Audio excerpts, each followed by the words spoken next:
నమస్కారం అండి. శ్రీమాత ఆస్ట్రాలజీ అభిమానులకు స్వాగతం. నా పేరు నారాయణ పండిట్. మనము జాతక విశ్లేషణ అనే ఈ వీడియోలో కన్యా లగ్నాన్ని ఏ విధంగా విశ్లేషణ చేయొచ్చు అనే విషయాన్ని కొంతవరకు తెలుసుకుందాం. కన్యా లగ్నాన్ని ఫస్ట్ ఇక్కడ కన్యా లగ్నానికి ఏ గ్రహాలు యోగిస్తాయో మీరు తెలుసుకోవాలి. కన్యా లగ్నానికి లగ్నాధిపతి అయిన బుధుడు, 5వ స్థానాధిపతి అయిన శని, 9వ స్థానాధిపతి అయిన శుక్రుడు, ఆ వర్గానికి చెందిన రాహువు యోగిస్తాడు. ఈ బుధుడు, శని, శుక్రుడు ఈ గ్రహాలు ఆ కన్యా లగ్నంలో లగ్నం నుండి 1, 4, 5, 7, 9, 10 కేంద్ర కోణాలలో ఉంటే ఆ గ్రహాలు, ఈ 3 గ్రహాలు ఏవైనా ఉంటే చాలా మంచి ఫలితాలు వస్తాయి. వేరే చోట ఉన్న ఫలితాలు వస్తాయి మంచివే, కానీ అంత మంచిగా ఉండదు. ఇక్కడ ఉన్నప్పుడు చాలా మంచి ఫలితాలు వస్తాయి మనకు. ఇక రాహు ఉపచయ స్థానాలు 3, 6, 10, 11వ స్థానాల్లో ఉంటే చాలా మంచి ఫలితం ఇస్తాడు. మిగతా స్థానాల్లో కూడా పర్వాలేదు. రాహు ముఖ్యంగా ఆ జన్మ నక్షత్రానికి, కన్యా లగ్నంలో పుట్టిన వారి జన్మ నక్షత్రం ఒకటి ఉంటుంది కదా, వారి సంపత్తారులో కానీ, క్షేమతారులో కానీ, సాధనతారులో కానీ, మిత్రతారులో కానీ, పరమమిత్రతార నక్షత్రంలో రాహువు కానీ మిగతా గ్రహాలు ఉన్నా కూడా యోగిస్తాయి బాగా. ఇది కన్యా లగ్నానికి యోగించే గ్రహాలు. ఆ స్థానాల్లో ఉంటే మంచిది. అయితే ఈ బుధుడు, శుక్రుడు, శని నీచపడకూడదు, కంబస్ట్ కాకూడదు, పాపగ్రహాలతో కలవకూడదు. పాపగ్రహాలతో 2-3 గ్రహాలు ఉంటాయి కదా, అక్కడ కలవకూడదు, మంచిది కాదు. ఒక గ్రహంతో కలిస్తే ఏం కాదు, దానికి శుభత్వాన్ని ఇస్తాడు. ఎక్కువ గ్రహాలతో కలవకూడదు. ఇక కన్యా లగ్నానికి పాపులు ఎవరెవరు? కన్యా లగ్నానికి ముఖ్యంగా తృతీయాధిపతి, అష్టమాధిపతి కుజుడు అత్యంత పాపి కన్యా లగ్నానికి కదా. ఈ కుజుడు ఆ జాతకంలో ఎక్కడున్నా చెడు ఫలితాలు ఇస్తాడు. మరి అలాంటప్పుడు 3వ స్థానం ఫలితాలు, 8వ స్థానం ఫలితాలు ఎలా అని అనుకుంటే, ఇక్కడ ఒక చిన్న మనము గమనిస్తే అలా గ్రహస్థితులు ఉంటే మంచి ఫలితాలు వస్తాయి. ఎలాగంటే ఈ కుజుడు సంపత్తారులో కానీ, క్షేమతారులో కానీ, సాధనతారులో కానీ, మిత్రతారులో కానీ, పరమమిత్రతారులో కూడా ఉంటే యోగిస్తాడు, మంచి ఫలితాలు ఇస్తాడు. అక్కడ ఏ స్థానంలోనే ఉన్నలే మంచి ఫలితాలు వస్తాయి నక్షత్రాల్లో ఉంటే. తర్వాత కుజుడు బుధునితో కలిసిన, శుక్రునితో కలిసిన, శనితో కలిసిన మంచి ఫలితాలు ఇస్తాడు. అదేవిధంగా వీరి చేత చూడబడినా కూడా మంచి ఫలితాలు ఇస్తాడు. అదేవిధంగా ఈ శుక్రుడు, బుధుడు, శని 3లో కానీ 8లో కానీ ఉన్న మంచి ఫలితాలు వస్తాయి, ఆ స్థానం ఫలితాలు. అలా లేకపోతే చెడు ఫలితాలు ఇస్తుంది అది. తర్వాత నెక్స్ట్ ఈ లగ్నానికి బాధకుడు, పాపైనటువంటి గురువు 4, 7వ స్థానాధిపత్యం వస్తుంది కదా ఈ గురువుకు. మరి స్థిరాస్తుల స్థానం ఒకటి, 2వది వివాహాల స్థానం. మరి ఇది బాగా చెడిపోతే ఎలా, కష్టం కదా. అప్పుడు కూడా ఎలా ఉండాలంటే ఆ జాతకంలో మనం గమనించాలి. గురువు శుభగ్రహాలైన బుధునితో కలిసిన, లేదా శుక్రునితో కలిసిన, శనితో కలిసిన మంచి ఫలితాలు ఇస్తాడు. అలాగే ఈ గురువు సంపత్తారులో కానీ, క్షేమతారలో కానీ సాధనతారలో కానీ మిత్రతారలో కానీ పరమమిత్రతారలో ఉండే మంచి ఫలితాలు వస్తాయి. ఆ తర్వాత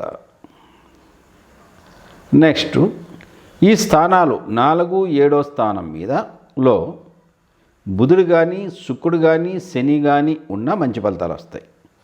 లేదా ఆ స్థానాలను బుధుడు కానీ శుక్రుడు కానీ శని కానీ చూస్తూ ఉన్నా మంచి ఫలితాలు వస్తాయి. ఇక ఆ లగ్నానికి ఇంకొక పాపి రవి వ్యయాధిపతి కదా, వ్యయాధిపత్యం చేత రవి పాప అయినాడు. వ్యయస్థానంలో శుక్రుడు కానీ బుధుడు కానీ శని కానీ ఉంటే మళ్ళీ మంచి ఫలితాలు వస్తాయి. అదేవిధంగా రవితో బుధుడు కానీ శని కానీ శుక్రుడు కానీ ఉండి కంబస్ట్ కాకోకుండా ఉండాలి. ఉంటే అప్పుడు కూడా మంచి ఫలితాలు వస్తాయి. లేదా దానికన్నా రవిని చూస్తూ ఉంటే బుధుడు కానీ శుక్రుడు కానీ శని కానీ చూస్తూ ఉంటే మంచి ఫలితాలు వస్తాయి. ఈ విధంగా మనం రవిని తీసుకో. తర్వాత ఇంకొక పాపి చంద్రుడి లగ్నానికి, ఆయన కూడా పాపే. ఈ చంద్రుని స్థానాన్ని అంటే 11వ స్థానాన్ని బుధుడు కానీ శుక్రుడు కానీ శని కానీ చూసినా మంచిదే, 11వ స్థానంలో ఉన్న మంచిదే. 11వ స్థానాధిపతి చంద్రుడు బుధునితో కానీ గురువుతో శనితో కానీ తర్వాత శుక్రునితో కానీ కలిసినా పర్వాలేదు. కొన్ని మంచి ఫలితాలు వస్తాయి, కొన్ని చెడు ఫలితాలు వస్తాయి. ఎందుకంటే చంద్రుడు శనితో కలిస్తే పునర్పు దోషమవుతుంది. బుధునితో కలిసినా కానీ అంత మంచి ఫలితాలు ఇవ్వడు, కానీ కొంత పర్వాలేదు, అనుకూలమే. ఇంకా చంద్రుడు మనకు సంపత్తారలో కానీ క్షేమతారలో కానీ సాధనతారలో కానీ మిత్రతారలో పరమమిత్రతారలో ఉంటే మంచి ఫలితాలు వస్తాయి భావానివి. 11వ స్థానంలో ఈ గ్రహాలు ఉండే మంచి ఫలితాలు ఇస్తాయి. అలాగా ఇక్కడ అదేమీ లేదు, శుభదృష్టి లేదు, శుభగ్రహాలతో కలవలేదు అనుకున్నప్పుడు ఈ గ్రహాలకు మనం కొన్ని పరిహారాలు చేసుకోవాలి. సపోజ్ కన్యా లగ్నం వారికి కుజదశ వచ్చిందనుకోండి, 3, 8వ స్థానం ఫలితాలు చాలా చెడుగా వస్తాయి.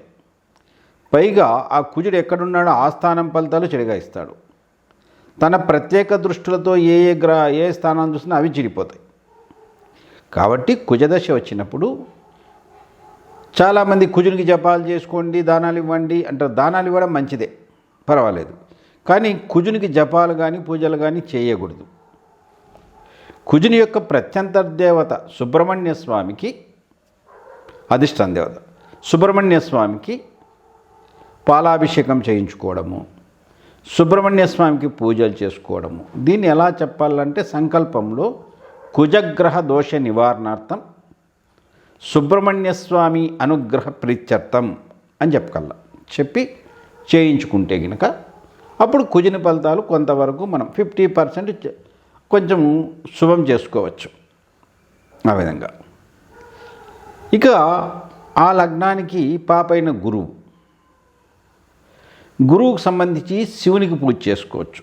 రుద్రాభిషేకము లేదా సాయిబాబాకో దత్తాత్రేయ స్వామికో పూజలు చేసుకోవచ్చు. చేసుకుంటే ఆ పాప ఫలితాల నుండి తప్పించుకోవచ్చు. ఇంకా దానికి సంబంధించిన గోధుమలు దానం ఇచ్చినా మంచిదే, ఇబ్బంది ఏం లేదు. తర్వాత రవికి సంబంధించి మనము డైరెక్ట్గా రవిగ్రహాన్ని ఇక్కడ పూజించకూడదు. పాప అయినప్పుడు పాపి కాకుండా పూజించవచ్చు. రవికి సంబంధించి మనము శివుని పూజించాలి. శివుని పూజిస్తే పరిహారం చేసుకోవచ్చు. రవికి సంబంధించి గోధుమలు దానం ఇవ్వచ్చు. గురువుకు శనగలు దానం ఇవ్వాలి. అక్కడ గోధుమలు అని చెప్పాను, పొరపాటు, శనగలు దానం ఇవ్వాలి. రవికి గోధుమలు దానం ఇవ్వాలి, మంచిది. ఇక చంద్రుడు బాగలేకపోతే మనము శివుణ్ణే ధ్యానించాల, లేదా అమ్మవారి లలితా సహస్రనామాలు చదవాల. చదివితే మంచిది. ఇవి మనకు పాపగ్రహాలకు చేసుకునేటివి. సరే, అవి పాపగ్రహాలు చేస్తాం, అవి చేసేయడం కూడా దేవతకి చేపించేటప్పుడు చంద్రగ్రహ దోష నివారణార్థం లలితాదేవి అనుగ్రహ ప్రీత్యర్థం అని చెప్పుకోవాల కంకల్పం. అలా కాదు, మనకు డైరెక్ట్ గ్రహాలు ఆ లగ్నానికి బుధుడు యోగకారకుడే కదా. మీ జాతకంలో బుధుడు కంబస్ట్ కాబట్టి బలం తగ్గిపోతుంది, మంచి ఫలితాలు ఇవ్వలేడు. అలాగే బుధుడు నీచపడ్డాడు అనుకోండి, అప్పుడు బలం తగ్గిపోతుంది, మంచి ఫలితాలు ఇవ్వలేడు.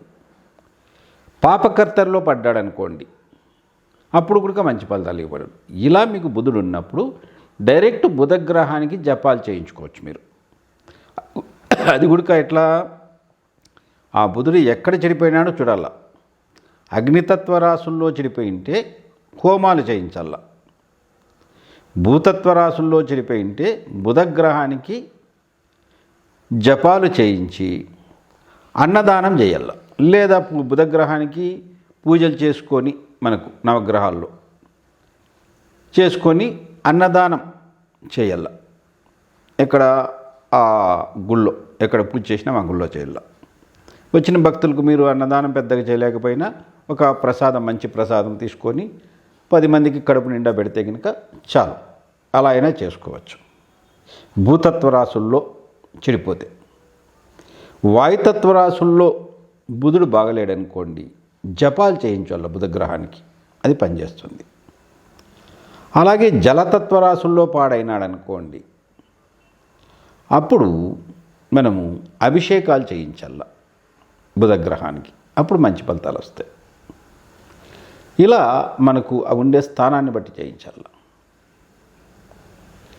అదేవిధంగా ఒకవేళ మీ జాతకంలో 5వ స్థానాధిపతి అయిన శని పాడైనా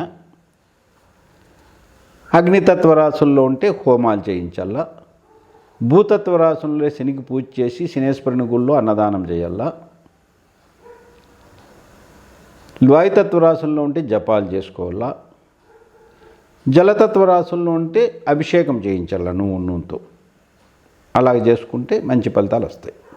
ఇక్కడేం చెప్పాలా, బుధగ్రహ దోష నివారణార్థం బుధగ్రహ అనుగ్రహ ప్రీత్యర్థం, శుక్రగ్రహ దోష నివారణార్థం శుక్రగ్రహ అనుగ్రహ ప్రీత్యర్థం, శనిగ్రహ దోష నివారణార్థం శనిగ్రహ అనుగ్రహ ప్రీత్యర్థం.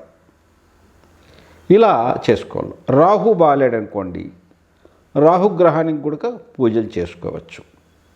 అది కూడా అంతే. అగ్నితత్వ రాశుల్లో ఉంటే హోమాలు, భూతత్వ రాశుల్లో ఉంటే అన్నదానము, వాయుతత్వ రాశుల్లో ఉంటే జపము, జలతత్వ రాశుల్లో ఉంటే అభిషేకం. ఇలా చేసుకుంటే కనుక చెడు ఫలితాలను కొంత నివారించుకోవచ్చు. మనకు అనుకూలించే గ్రహాల బలాన్ని పెంచుకోవచ్చు మనం. ఇక కన్యా లగ్నం వారికి యోగించే రంగులు పచ్చ, నలుపు, బ్లూ కలర్, సిమెంట్ కలర్, తెలుపు కలర్. యోగించే వారాలు శుక్రవారము, శనివారము, బుధవారం. యోగించే రత్నాలు పచ్చ, నీలము, వజ్రము యోగిస్తాయి. Lucky numbers 5, 6, 8.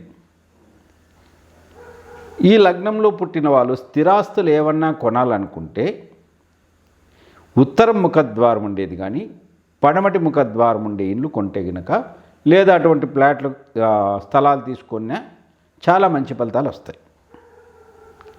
ఇలా మనము చూసుకుంటే జాతక విశ్లేషణ చేసుకుంటే కొంతవరకు మీరే నిర్ణయించుకోవచ్చు. అక్కడ మీరు నిర్ణయించుకోకపోయినా వేరే వాళ్ళని అడిగినా ఆ జ్యోతిష్యుడు చెప్పేదాన్ని బట్టి మీరు ఇది తెలుసుకుంటారు కదా, ఆయన కరెక్ట్ చెప్తున్నాడా లేదో మీరు అర్థం చేసుకోవచ్చు అప్పుడే. కాబట్టి ఇలా మీరు ఇవి కొంతవరకన్నా తెలుసుకోండి, బాగుంటుంది. ఈ వీడియో మీకు నచ్చినట్లయితే షేర్ చేయండి, లైక్ కొట్టండి, సబ్స్క్రైబ్ చేసుకోనండి. మీలో ఎవరైనా ఆన్లైన్ ద్వారా జ్యోతిష్యం నేర్చుకోవాలంటే మమ్మల్ని సంప్రదించవచ్చు. అలాగే మీ జాతక పరిశీలన కోసం కూడా మమ్మల్ని సంప్రదించండి. నమస్తే.